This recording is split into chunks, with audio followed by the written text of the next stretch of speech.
Bonjour à toutes et à tous. Alors, imaginez un instant. Une intelligence artificielle basée sur la même technologie que ChatGPT, capable de prédire les maladies qu'on pourrait développer des années à l'avance. C'est une avancée assez folle et c'est ce qu'on va décortiquer ensemble aujourd'hui. Ça sonne un peu comme de la science-fiction, hein? Et pourtant, la réponse de la science est de plus en plus claire. Oui, c'est possible. La vraie question, c'est comment? Et voilà la réponse. Delphi 2M, c'est le nom de cette IA qui a fait la une de la prestigieuse revue Nature. Des chercheurs ont mis au point ce modèle et ses capacités sont bluffantes. On ne parle pas de deviner une ou deux petites choses, non. On parle d'un éventail de prédictions absolument gigantesque. Plus de 1000, c'est le chiffre à retenir. 1000 maladies différentes que cette IA est capable d'anticiper. C'est vraiment cet ordre de grandeur, cette échelle qui change complètement la donne. Ok, mais alors comment ça marche concrètement? Comment une machine peut faire ça? En fait, pour comprendre, il y a une analogie, une comparaison vraiment géniale qui va tout éclaircir. On a tous entendu parler de ChatGPT. Eh bien, Delphi 2M, c'est la même famille. C'est ce qu'on appelle un modèle de langage. Et ces modèles, leur super pouvoir, c'est de repérer des motifs, des schémas récurrents. Que ce soit dans des mots, des phrases, ou, et c'est là que ça devient fascinant, dans des historiques médicaux. Et c'est là qu'arrive la citation clé, celle de Moritz Gerstung, un des chercheurs. Il dit en gros que comprendre une série de diagnostics médicaux, c'est un peu comme apprendre la grammaire d'une langue. C'est une idée brillante, non? La santé aurait sa propre grammaire. Une maladie n'arrive pas juste comme ça, sortie de nulle part. Elle s'inscrit souvent dans une séquence, une suite logique d'événements. Donc en pratique, ça se passe comment? C'est assez simple, en 3 étapes. 1. L'IA avale une quantité monstrueuse de données. On parle de près d'1 demi-million de dossiers médicaux de la UK Biobank.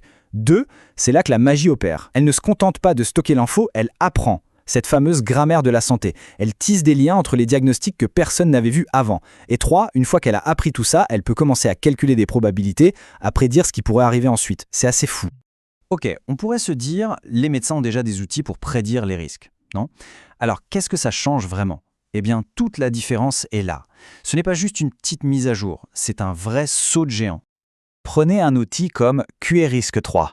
Il est super pour évaluer le risque de crise cardiaque ou d'AVC. Mais voilà, il est très ciblé. Delphi 2M, lui, c'est une autre dimension.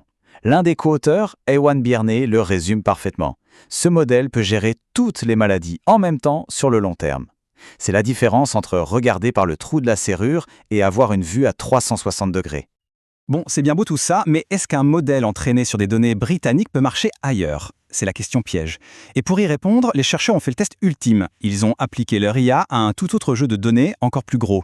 Les données de santé de presque 2 millions de Danois. Et ça a marché. Le fait d'avoir réussi ce test, ça donne une crédibilité scientifique énorme au projet. C'est hyper impressionnant, on est d'accord. Mais, et c'est un mais de taille, il faut raison garder. On n'est pas encore dans le monde de Minority Report. Les chercheurs eux-mêmes sont les premiers à calmer le jeu et à parler des limites. Et le point le plus important, c'est celui-ci. Cet outil n'est pas prêt pour être utilisé en clinique. Pas demain, ni après-demain. Les scientifiques insistent là-dessus. Il faut encore énormément de tests, de validations, avant d'imaginer l'utiliser sur de vrais patients. Un expert du secteur, Peter Bannister, pointe un problème fondamental, les données de départ. Elles ne sont pas parfaites, elles ont des biais, par exemple, sur l'âge ou l'origine ethnique des personnes. Et ça, c'est un vrai souci. Ça veut dire que l'IA pourrait être super efficace pour un certain groupe de personnes et beaucoup moins pour d'autres. Donc il y a encore du chemin à faire pour que ce soit un outil qui aide vraiment tout le monde, sans exception. Alors, au final, qu'est-ce qu'on retient de tout ça? Que malgré les défis, on est clairement face à une avancée qui ouvre des perspectives assez vertigineuses pour le futur de la médecine. Mais ça soulève aussi, bien sûr, tout un tas de questions éthiques. Il y a une citation de Gustavo Sudre, un autre spécialiste, qui résume bien l'enjeu. Pour lui, c'est un pas vers une IA prédictive qui soit non seulement puissante, mais aussi, et c'est le plus important, éthiquement responsable. Et pour ça, il y a un mot magique, interprétable. Le problème avec beaucoup d'IA, c'est qu'elles sont des boîtes noires. C'est-à-dire qu'elles donnent une réponse, mais on ne sait pas vraiment comment elles ont fait leurs calculs. C'est un peu angoissant, surtout en médecine.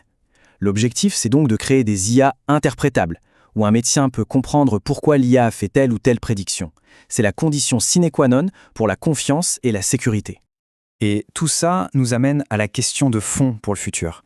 La technologie est là, elle est prometteuse, c'est un fait, mais le vrai challenge, ça va être de s'assurer qu'elle soit développée de manière juste, équitable, et qu'elle profite à tout le monde. C'est un débat de société qu'il faut commencer à avoir dès aujourd'hui.